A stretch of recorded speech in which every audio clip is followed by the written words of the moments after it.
Good evening, friends, colleagues, and any random individuals who may have just wandered in off the street.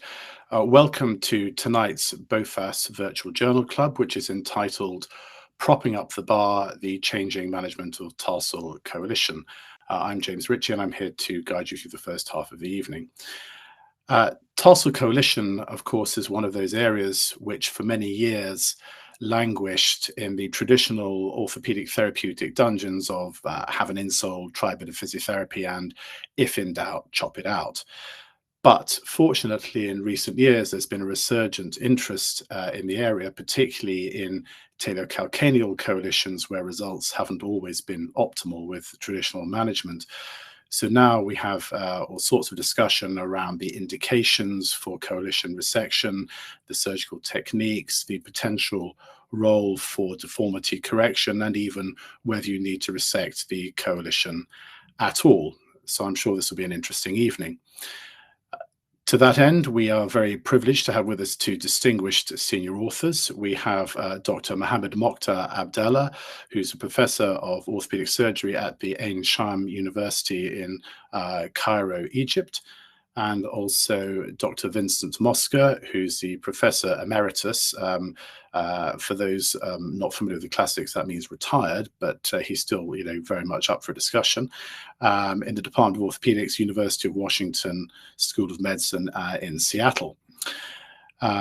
We'll be following the usual format this evening. There'll be two papers. The first, Dr. Mosca's paper, will be presented by a fellow, and then we will have Dr. Mosca to reflect upon this. Then we'll take questions from the floor. I would encourage you all, please, to do ask any questions you'd like to through the Q&A column, which you'll see the icon to the right. There is no question too foolish. Please feel free to ask anything. We're a very broad church here in BOFAS and are all friends here, more or less. We'll then move on to the second half, which will be chaired by my co-chair, Nijil Vasukutty, and he will take you through Dr. Mohamed Mokhtar Abd-Ella's second paper on the same basis. Again, discussion, reflection, and questions.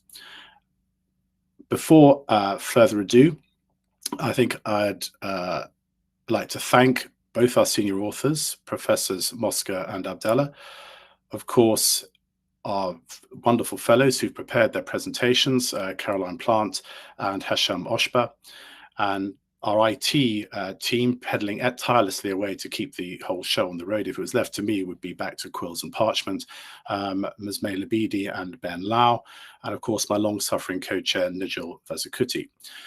So quite enough from me. Moving on to the first half of the evening. Dr. Vince Mosca, I think, needs really no introduction to those who follow pediatric orthopedics. Apart from being professor at the Washington Medical School, he was a consultant orthopedic surgeon in Seattle Children's Hospital. He had his residency in Duke Hospital and also in Sick Kids in Toronto, and has dedicated his orthopedic career overwhelmingly to the treatment of deformities and foot and ankle problems in children. He's published very extensively, and indeed his book, Foot Deformities and Malformations in Children, which is now in its second edition, is excellent. It's, if you're interested, available on Amazon at, it turns out, the snip of £156.99 and delivered by the 1st of April if you order today. Dr. Mosca tells me he's happy to send you an autograph for it to put in it for BOFAS members. Joking aside, I think it's a very worthwhile publication, so I'd recommend it to those who haven't seen it. Presenting Dr. Mosca's paper will be Ms. Caroline Plant, who has recently completed her CCT on the Coventry-Warwick rotation, and I understand has exchanged the rarefied air of Leamington Spa for exotic Birmingham for her fellowship. So without further ado, let's please have the first presentation of Dr. Mosca's paper.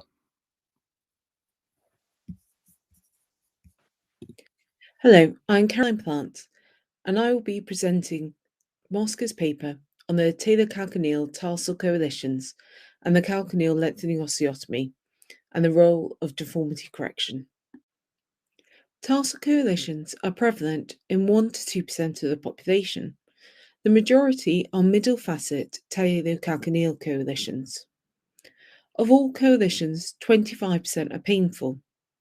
Treatment is initially conservative, but when this fails, operative management is offered.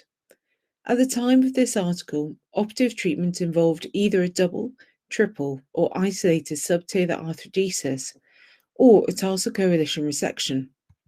Calcaneal lengthening osteotomies were introduced to treat painful coalitions with hindfoot valgus.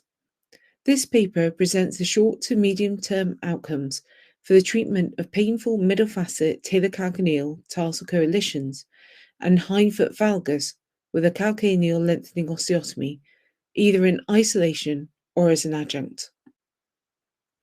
The authors performed a retrospective review of 11 children aged 10 to 17 with a painful middle facet talocalcaneal coalition who had undergone a calcaneal lengthening osteotomy between January 1991 to March 2005. The American Orthopedic Foot and Ankle Society score was estimated preoperatively from the notes, and then patients were invited for review at a later stage. Radiographic parameters were recorded to determine the severity of the deformity and to identify and characterize the coalition. The 11 patients received one of 3 treatment regimes. Group 1 received an isolated calcaneal lengthening osteotomy. Group 2, a combined calcaneal lengthening osteotomy and a talocalcaneal middle facet coalition resection. Group 3 received a coalition resection with a delayed calcaneal osteotomy. The decision to perform a coalition resection was based upon wild CT criteria for a good outcome after a coalition resection, which included coalition involving 30 to 50% of the posterior facet, 16 to 21% hindfoot valgus, and minimal or no narrowing or degenerative changes of the subtalar joint. Of the 11 children identified, only 8 who had undergone 13 calcaneal osteotomies returned for review. In Group 1, there were 5 patients with 9 osteotomies. On average, the coalition was 89% of the posterior facet, solidly ossified in all patients, and there was 31 degrees of hindfoot valgus. The AOFAS score improved from an estimated score of 61.3 to 90.7 at 3.7 years post-surgery. Next, in Group 2, there was 1 patient who underwent a simultaneous coalition resection and a calcaneal osteotomy. They had a cartilaginous coalition comprising of 50% of the posterior facet and 20 degrees of hindfoot valgus. They were followed up at 8 years for one foot and 10 years for the other, and had an average improvement in score for both feet of 64 to 92. In the final group, there were 2 patients. The first had a calcaneal osteotomy 2 years after the resection due to increasing valgus deformity. The AOFAS score improved from 69 to 100, and this was at 15 years after the initial procedure. The second patient had a calcaneal osteotomy and a tenovicular arthrodesis after the initial resection, and this improved the symptoms initially for several years, but by 12 years they had daily pain, and his score overall went from 74 to 84. This paper has highlighted the importance of deformity correction in the presence of a stiff flat foot with hindfoot valgus. It was the first paper at the time to present the results of calcaneal lengthening osteotomies in the presence of hindfoot valgus greater than 16 degrees. Mosca has shown that with worsening preoperative hindfoot valgus, there is a trend towards a greater improvement in the AOFAS score. Unfortunately, the hindfoot alignment was not presented, preventing analysis of whether degree of improvement in alignment correlated with a similar improvement in the AOFAS score. Interestingly, when we compare patients with a similar hindfoot valgus, there was a similar improvement in functional score, regardless of whether a coalition resection was performed or not. It is not possible, however, to determine from this study if the addition of coalition resection improves the patient outcome when it is combined with calcaneal osteotomy. There are, however, some limitations that we should consider when analysing this paper. Firstly, it's retrospective and hence subject to recall bias. In particular, the preoperative scores were performed based upon the patient's notes, as opposed to the patient being present at that time. It also has a small sample size, which our authors do acknowledge. In particular, groups 2 and 3 had only 1 and 2 patients respectively. The American Orthopedic Foot and Ankle Society score causes further problems, as it is predominantly physician-based and may not truly represent the patient's perspectives of their recovery. The American Orthopedic Foot and Ankle Society similarly no longer recommend using this scoring system in isolation. However, we must be mindful that at the time, this was a more commonly used scoring system, and this recommendation was not available to the authors. Lastly, there is variation in the duration of follow-up. This makes it difficult to compare between the groups.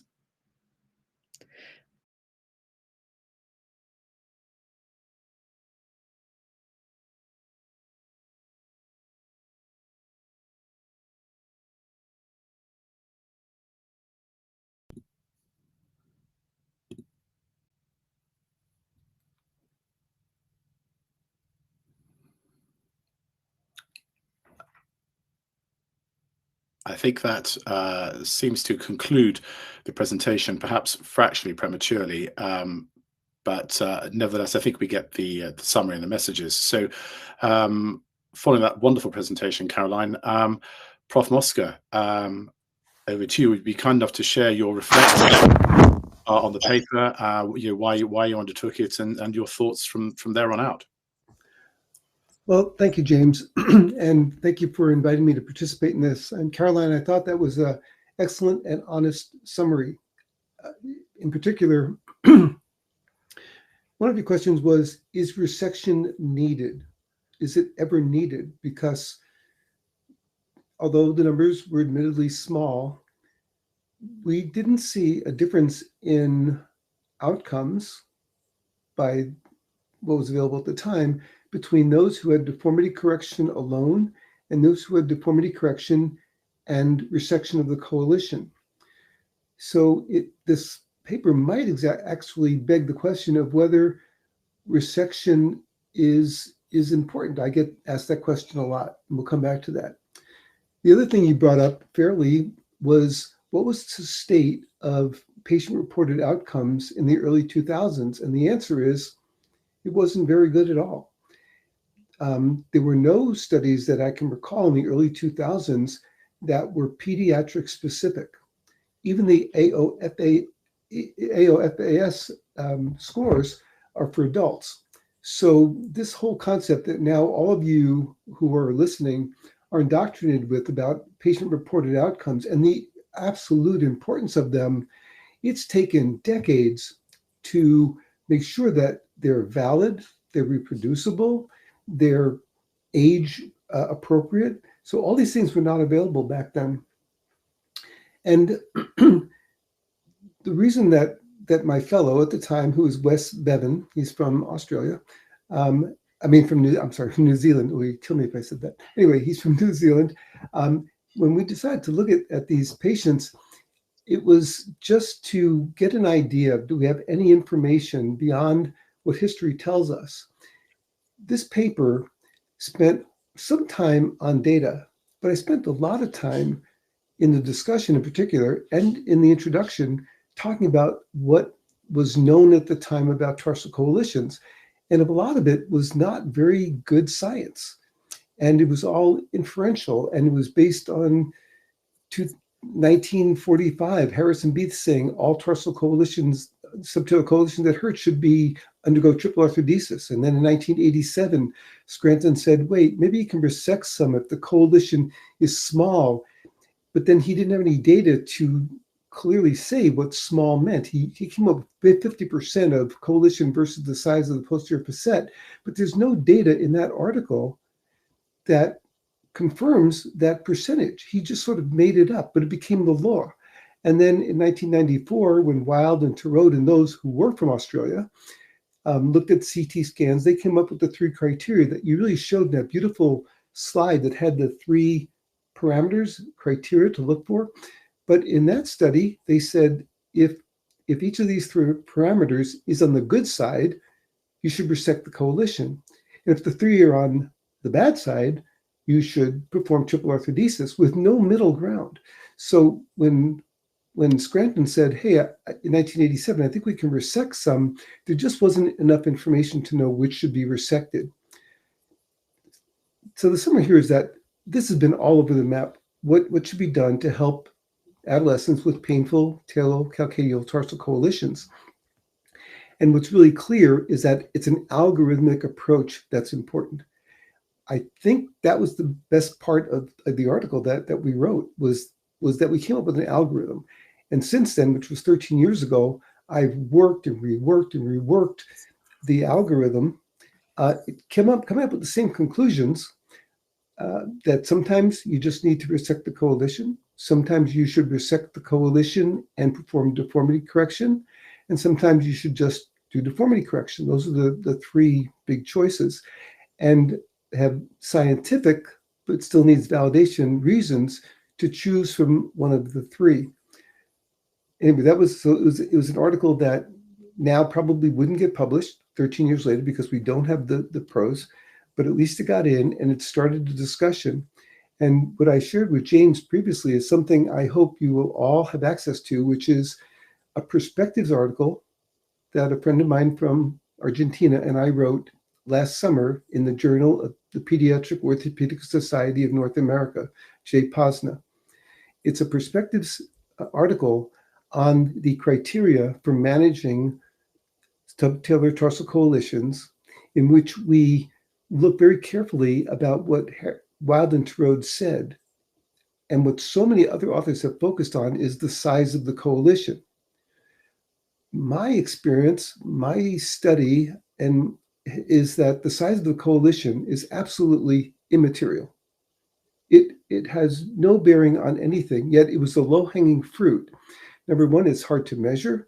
Number 2, it doesn't make any biomechanical sense that the size of the coalition of a middle facet would have anything to do with the treatment algorithm. If you resect the coalition, it's gone. So why would it matter how big it was or even what it was made of, bone versus cartilage?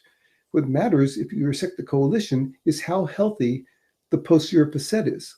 Because when the middle facet coalition is gone, the entire weight bearing of the subtalar joint is on the posterior facet. And we know that in some tarsal coalitions, the posterior facet is full thickness compared with the thickness of the ankle joint on coronal CT slices.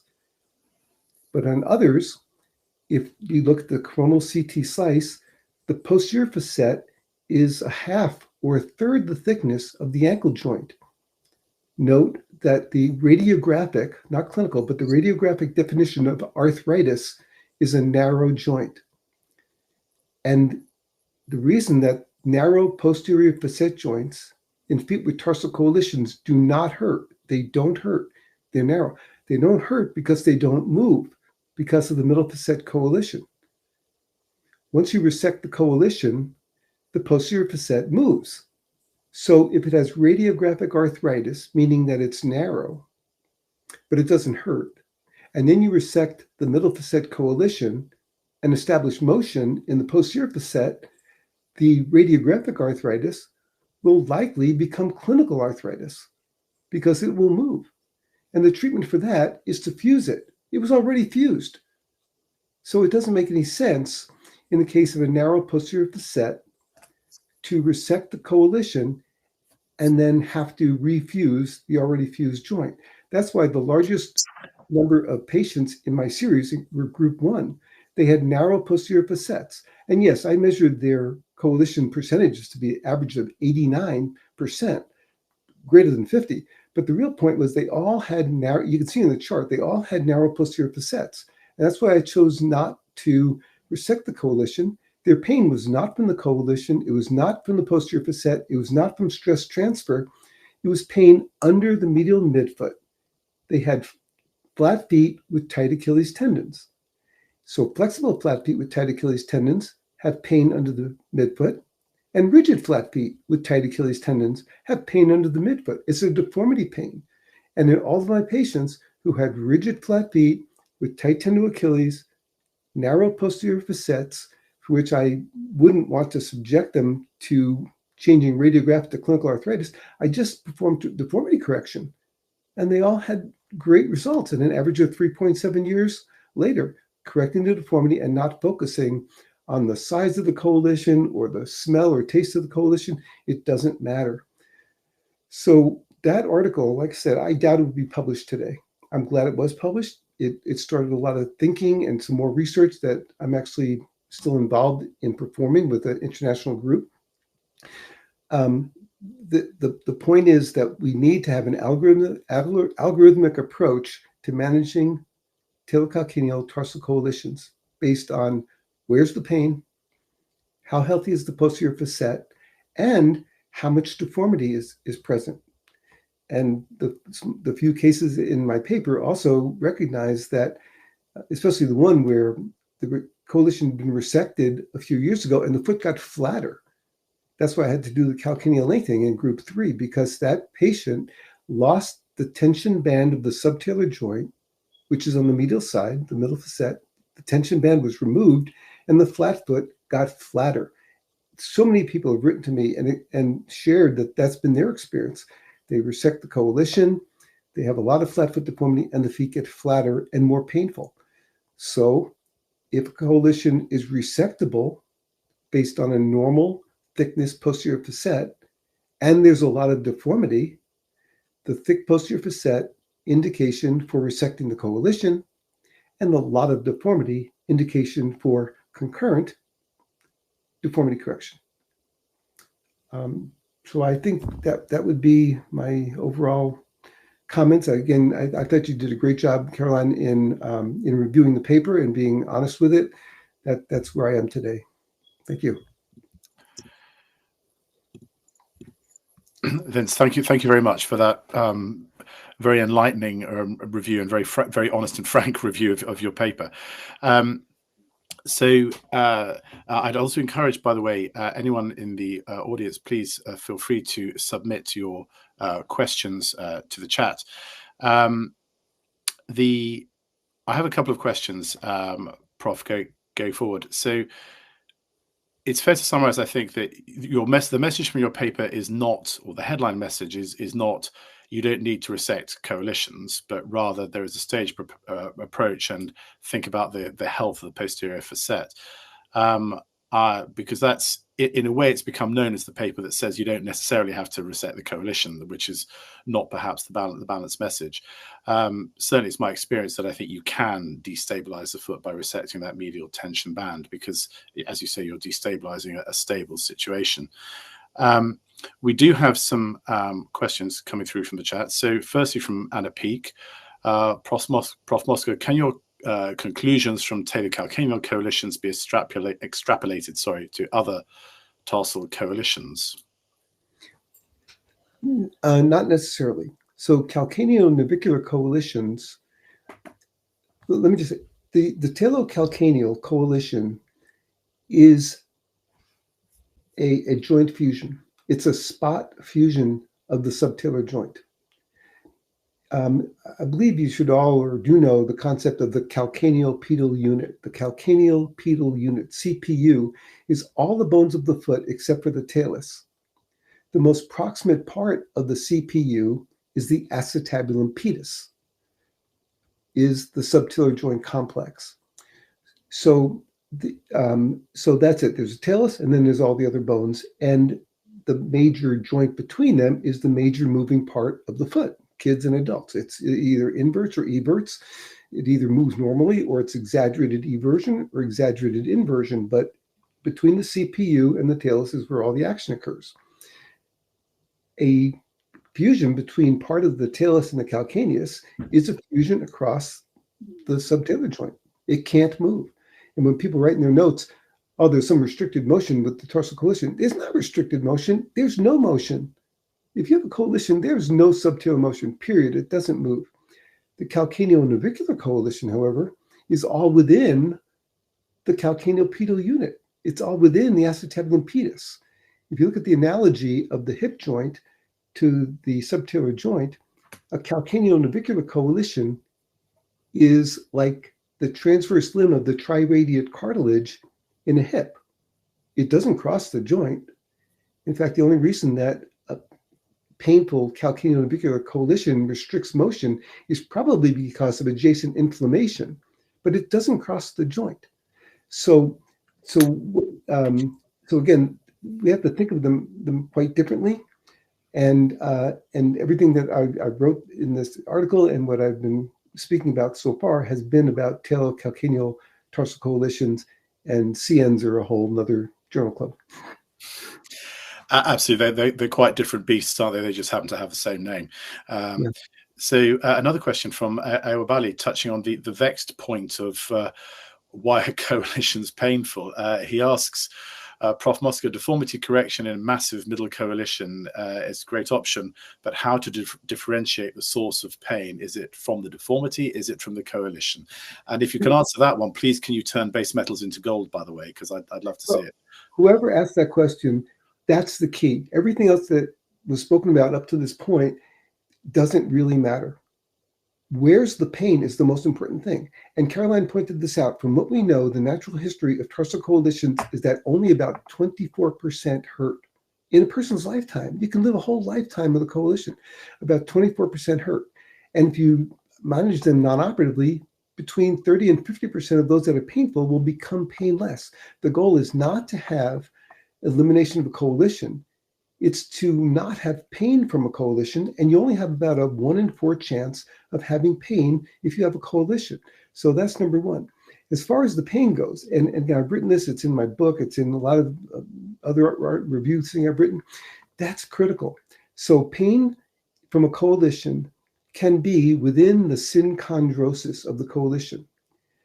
And a fully osseous coalition cannot hurt. It's fused. We fuse joints so that there's no more pain.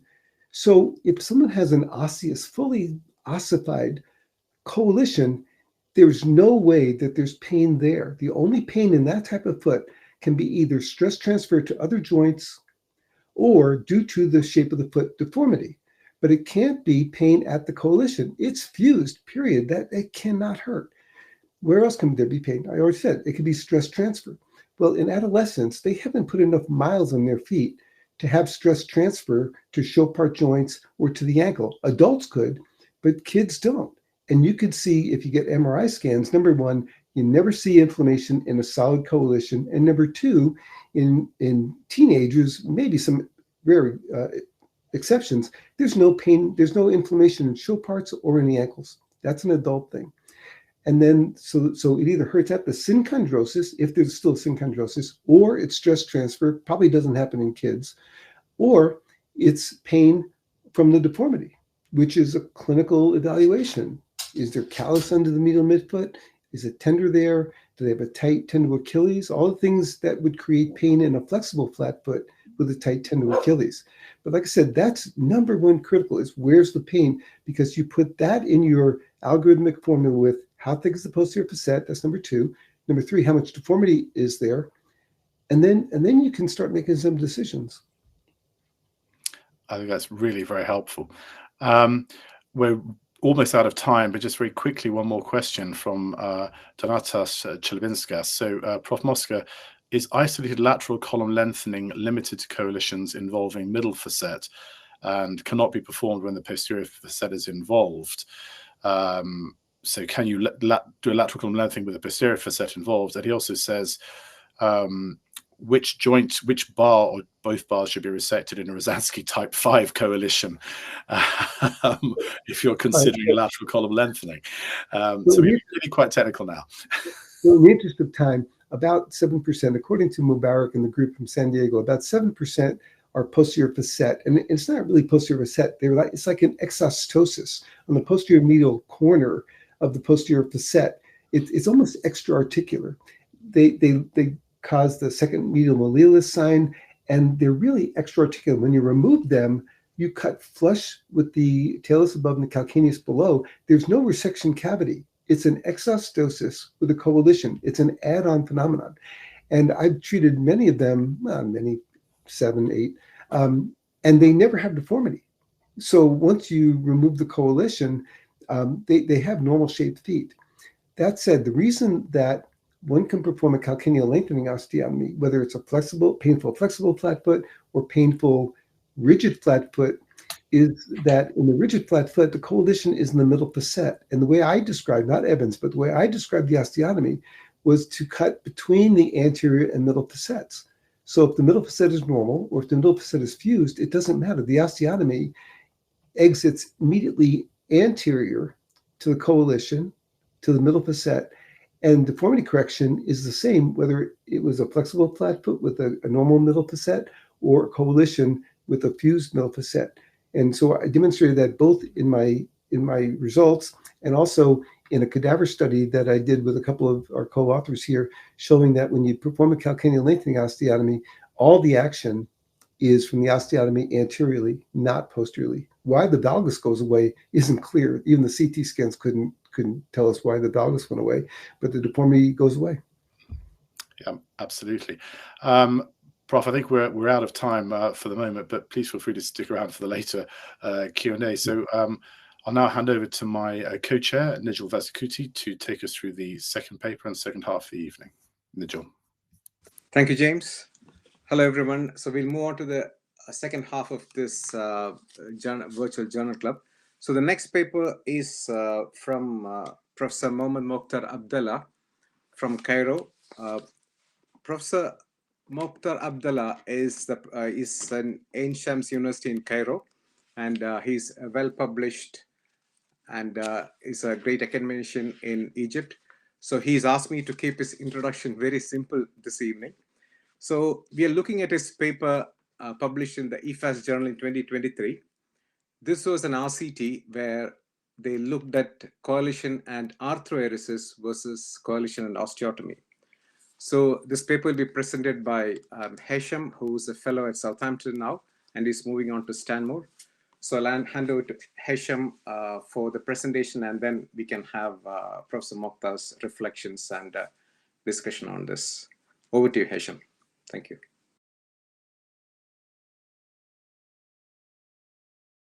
At Southampton, and will start soon my second fellowship at Stanmore. Thank you for this opportunity to participate in the BOFAS Journal Club. Today, I'll be presenting a randomized controlled trial comparing coalition excision and corrective osteotomies and coalition excision and arthroesis in the management of base splenovalgus with talocalcaneal coalition in adolescents. This paper is from Ain Shams University in Egypt.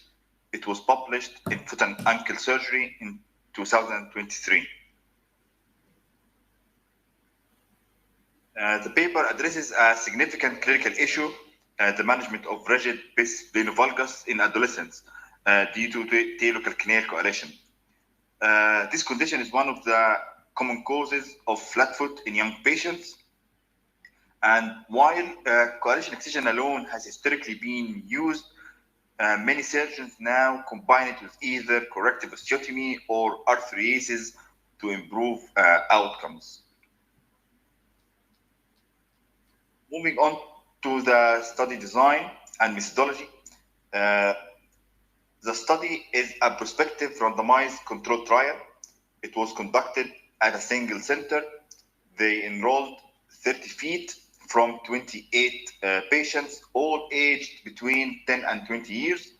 They had a resectable talocalcaneal coalition with symptomatic flat foot deformity. The randomization was performed using a computer-based system to minimize allocation bias, and two groups were compared. Group A underwent coalition excision and arthroesis. Group B underwent excision with corrective osteotomies, calcaneal Evans cotton osteotomies, and iliac bone graft was used to fill the gap in the open wedge osteotomy. Patients with non-resectable coalition, concomitant knee or hip deformity, neurological deformities, double coalition, or a history of prior foot surgery were excluded from the study. The study used validated outcome measures such as the American Academy score, foot and ankle ability measure, foot and ankle disability index for functional assessment, and they used radiological parameters like calcaneal pitch, Mears angle, and talonavicular coverage to assess the deformity.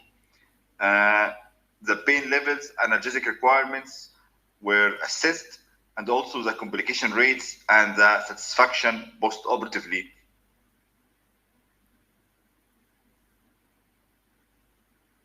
Both groups demonstrated significant improvements in the functional outcomes and the radiological measures.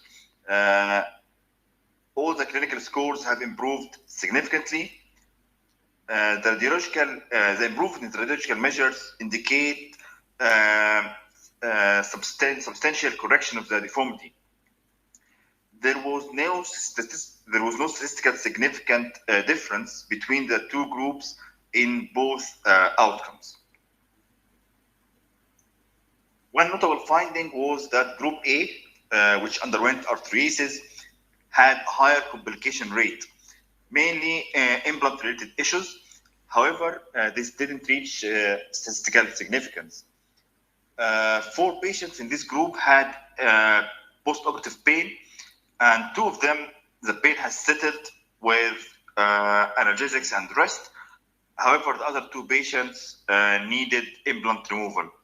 In Group B, only 1 patient had post-operative complication, which was wound infection, and this was treated non-operatively with antibiotic and wound care. In Group B, during the first 3 weeks post-operatively, the pain level and analgesic requirements were higher than Group A. They believe that this was mainly due to iliac crest harvest, and also the fact that this group of patients had multiple osteotomies. After the 3 weeks period, the pain level and analgesic requirement were nearly similar between the 2 groups. Patient satisfaction was similar in both groups. In my reasoning, I think this indicates that while both approaches are effective, the higher rate of complications in the arthrodesis group might be a point of concern in clinical decision making. Now I'd like to highlight the strengths of this study. First, the randomized controlled trial design is one of the strongest methods for clinical research, as it minimizes the bias. The use of strict inclusion and exclusion criteria further strengthens the internal validity. Also, the outcome measures are well established and validated in orthopedic research. The follow-up period of 24 months allows for a reasonable midterm evaluation of the interventions. However, no study is without limitations. Here, the limitations include a small sample size of only 30 feet, which limits the study's power to detect significant findings and subtle differences. Being a single center study further limits the findings to a specific patient population. Additionally, a 24-month follow-up might not be long enough to assess long-term complications, such as degenerative changes or recurrence of the deformity. Finally, relative risks and confidence intervals were not provided. The grading of satisfaction and the pain levels were not clearly defined, which affects the interpretation of the results. In terms of clinical applicability and conclusions, both surgical strategies, the excision with corrective osteotomies and the excision with arthrodesis, resulted in significant improvement in both functional and radiological alignment. Although arthrodesis is less invasive, its higher complication rate may make corrective osteotomies a more attractive option in cases where a more definitive correction is necessary. Ultimately, the study suggests that the choice of procedures should be individualized, taking into account the specific deformity characteristics and the patient's risk profile. Further research is still needed, ideally in the form of larger multi-center trials with longer follow-up periods to confirm the findings of this study and refine the treatment guidelines. Thank you so much again for this opportunity. Thank you, Hesham. Thank you for a very nice, concise presentation. Can I invite our guest for the evening and the senior author of this paper, Professor Mokhtar. Thank you for joining us this evening. Regarding this paper, it's a very nice study on a not a very common condition, an RCT.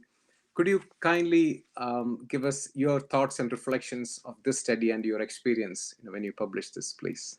Yes. First of all, I'd like to thank the BOFAS Society and Dr. Ritchie for inviting me for this great evening.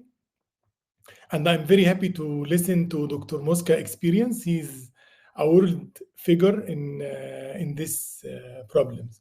So I will start as how my flight of ideas came through over the years. I started first with resection of the coalition alone in symptomatic pterocalcaneal coalition. And then the same experience with Dr. Mosca, I had it, that all the patient, or most of the patient got worse, especially those with deformity. Patients without deformity did well, but patients with deformity did worse. The foot became flatter and the pain became more, so the results was not satisfactory to me or the patient. So the next step was to add a medial translation calcaneal osteotomy with the resection of the coalition. This improved the results, and I published this with my colleagues in Ain Shams University in 2014 in International Orthopedics. Later on, at that time, we were treating flexible flat foot deformity with multiple osteotomies. Medial translation calcaneal osteotomy, lateral column lengthening, and cotton osteotomy as needed if the patient has valgus, forefoot abduction, and forefoot supination. We designed the osteotomies according to the deformity, of course, with gastrocnemius lengthening if needed. So we transferred this to the tarsal coalition, that when we resect the coalition, we transfer the rigid flat foot to a flexible flat foot, and we manage it as we do with the flexible flat foot. And I was discussing this with one of my friends. One of my dear friends is Antonio Veladot from Spain. And I showed him some cases which I did resection of the coalition and corrective osteotomies of the foot. And he said, okay, your results are okay, but I can treat this with only resection of the coalition and an arthroeresis screw without all these osteotomies and iliac wrist graft. So that was the idea of the paper, to compare the resection with corrective osteotomies and the resection with arthroeresis. Is it the same results or not? And we conducted this study, and Dr. Awab Ali, who is the first author of the paper, is my dear friend in the department, and he is here online attending the webinar. That was his PhD thesis. And we found comparable results between the two groups as regard the patient satisfaction and deformity correction, regarding if the selection criteria were coalition involving the middle facet or less than 20% of the posterior facet. I agree with Dr. Mosca completely that the size of the middle facet coalition is not significant because you can remove the whole middle facet. But the size of the coalition in the posterior facet, to my mind, I want to listen to Dr. Mosca later about his opinion about this. If the coalition is involving more than 20% of the posterior facet, so 50%, then this will be the weight-bearing part later on, and I think the patient will not be happy if no articular surface of 50% of the facet. So we changed this, which is traditionally described in the literature, we changed it to less than 20% of the posterior facet. with no concomitant coalition, neuromuscular, non-neuromuscular deformities, and all the exclusion criteria that you listened. The complication rate is higher in the coalition in the arthroeresis group. All of the complications were related to the pain around the implant, and in 2 of them we needed to remove the implant, but the deformity didn't come back, and the patients did well thereafter. So it's not a real big deal complication. What I reflect more now to criticize my work now in the flexible flat foot, I do arthroeresis as a solitary treatment only under the age of 13. Later on, I do osteotomies, or I combine arthroeresis to a medial translation calcaneal osteotomy. So my thoughts now in later cases that in patients older than 13, we add medial translation calcaneal osteotomy to the arthroeresis, especially in cases with severe deformity. I believe that this can improve the corrective power of the arthroeresis to the deformity. The second good thing about arthroeresis is that it helps you to prevent reformation of the coalition, because it separates the talus from the calcaneus. So intraoperatively, you find that there is a gap at the site of the coalition, so you don't need to do any interposition. But you have to be careful during insertion of the eresis, because usually you depend on that there is a medial block to the arthroeresis. Now the whole way is open, so you have to be, it needs some technically, to be technically aware to put the arthroeresis without putting it moving medially. This is a good point about arthroeresis. Regarding the cause of pain in tarsal coalition, I'd like to discuss this with Dr. Mosca, because most of the patients that have pain in the bony coalition, in the MRI, we find bone marrow edema in the tarsal, in the coalition, which means that there is a stress reaction in the coalition. So sometimes it's a source of pain. It's not only the deformity. The deformity causes a stress fracture of the bar, and then the bar is painful. And this is one criteria that differentiates painless from painful bony coalition. That bone, if the patient has, you see it accidentally, an asymptomatic coalition due to any other reason, you don't find this bone marrow edema in the MRI. So the question is correction of the deformity alone will be enough to decrease this stress reaction in the coalition or not? Dr. Mosca says that in his experience, the pain improved. But I was not very courageous to do this. I know that there is bone marrow edema here, so I resected the coalition and I do the correction of the deformity. The second question is, because I don't do only pediatric orthopedics, I do pediatric and adult foot and ankle. So what is the age limit? This is second question. What is the age limit of resection and leaving the subtalar joint moving? I have no clear answer about this. This paper was the age limit was 20, but my own experience is that trying to resect the coalition and leave the posterior facet in older age doesn't have the same good results, and some patients needed subtalar fusion later on. So maybe I listened to reflections from other faculty here. And my own observations, maybe sometimes you have an observation that's not statistically studied, but my observation is that the younger the patient, the better the result. If you do resection at the age of 12 or 13, it's better than 17 or 18. So these are my reflections, and this is my flight of ideas, and I'll be happy to listen to questions from the faculty or the floor. Thank you. Thank you very much for an excellent overview and for your reflections from your experience.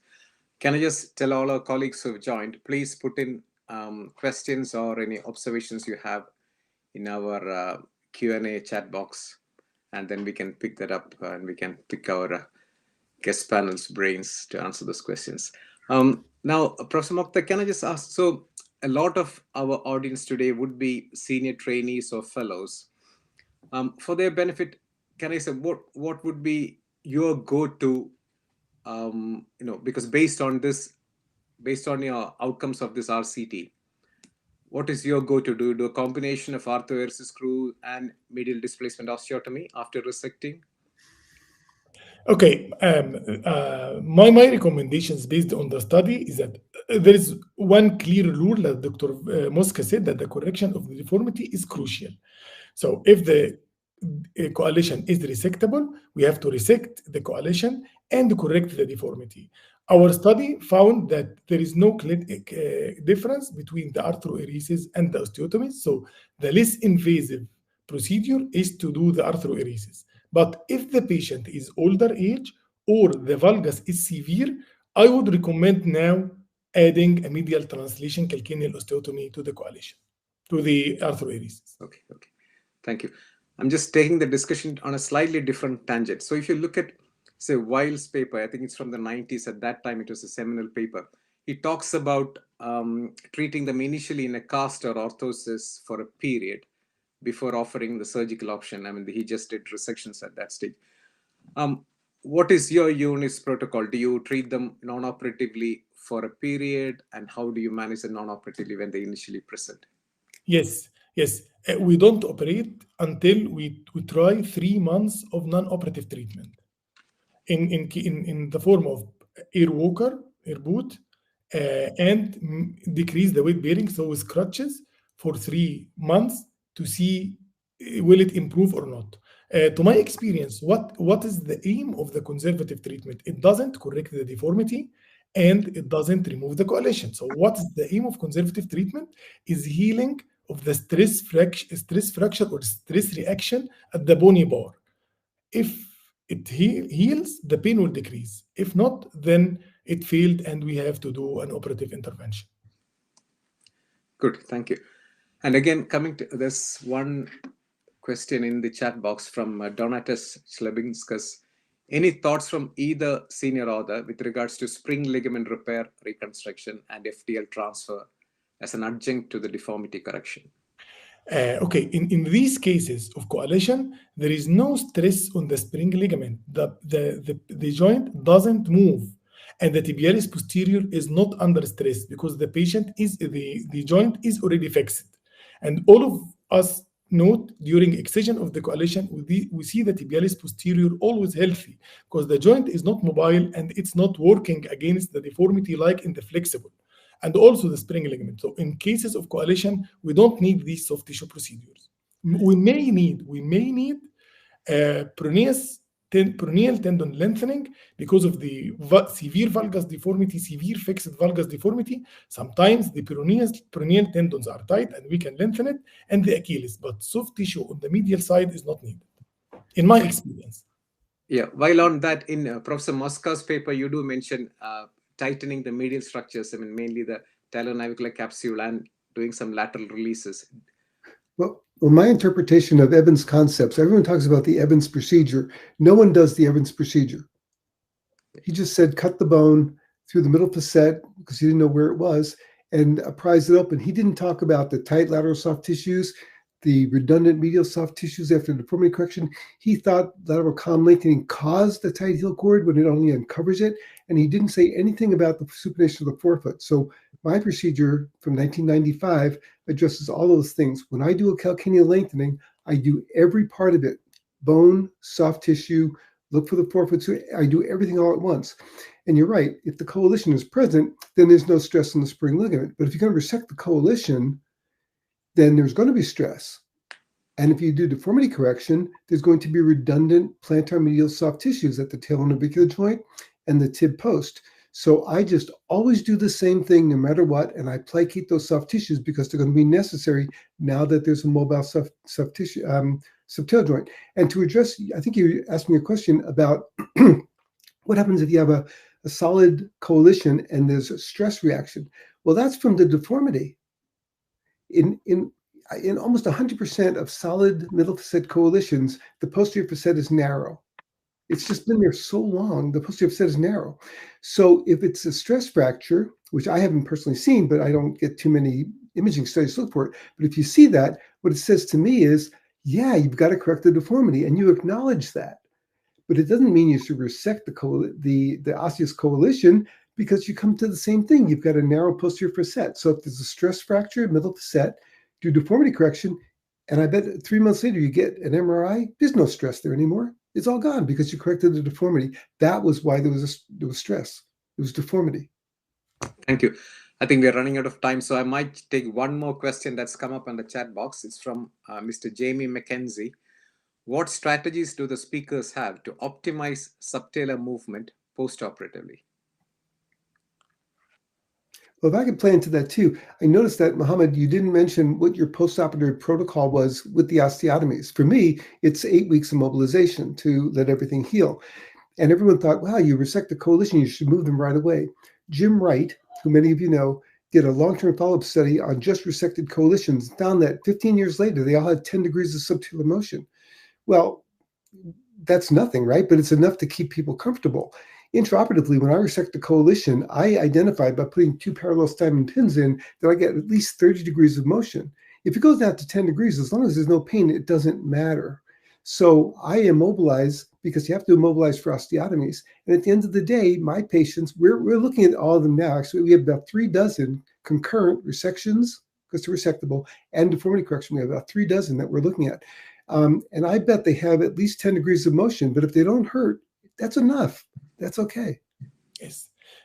My comment on that, Dr. Mosca, that even patients that don't have deformity and you remove the coalition alone, and you have excellent range of motion intraoperatively, 6 months later, it's only 10 degrees. So there is no, it's no way in my experience to gain a normal or near normal motion at the subtalar joint. It's always limited, but painless. Perfect.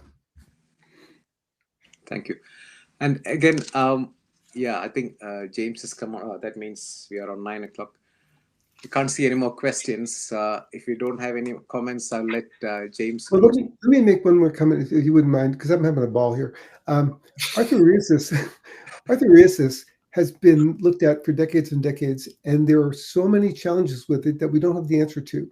There was a 2012 Cochrane review that said the literature is inconsistent on whether you can recommend arthroresis, but it has a high complication rate. And then in 2017, just published in the EFORT open review, an excellent article on arthroresis, talking about, again, how decades later, we still don't have anything longer than 2-year follow-up studies on arthroresis, but there's a high complication rate, a high need to remove implants, and the equivalency between pain from an implant and removing it compared with postoperative wound infection, there's no equivalence there. There's just no equivalence. So, but anyway, so arthroresis has yet to be formally studied. And when you're putting an implant that's bigger, made out of metal and bigger than the tarsal canal, you know that the long-term effects of that on the subtalar joint in kids has to be devastating. It destroys the subtalar joint. So I'd be really cautious about arthroresis. Read that 2017 article from the EFORT journal that reviews literature and says, we really can't support it and the complication rate is high. Dr. Mosca, can I comment on that, please? Because I have a relatively big experience in arthroeresis for 10 years now. Yeah. Arthroeresis itself is not a problem.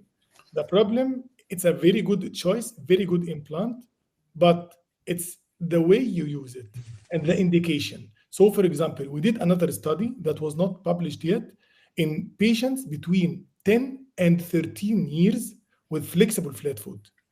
Compared between osteotomies and arthroeresis. The same as the coalition, but it's not published yet, but it's now more than 5 years follow-up, and we are preparing it for publishing.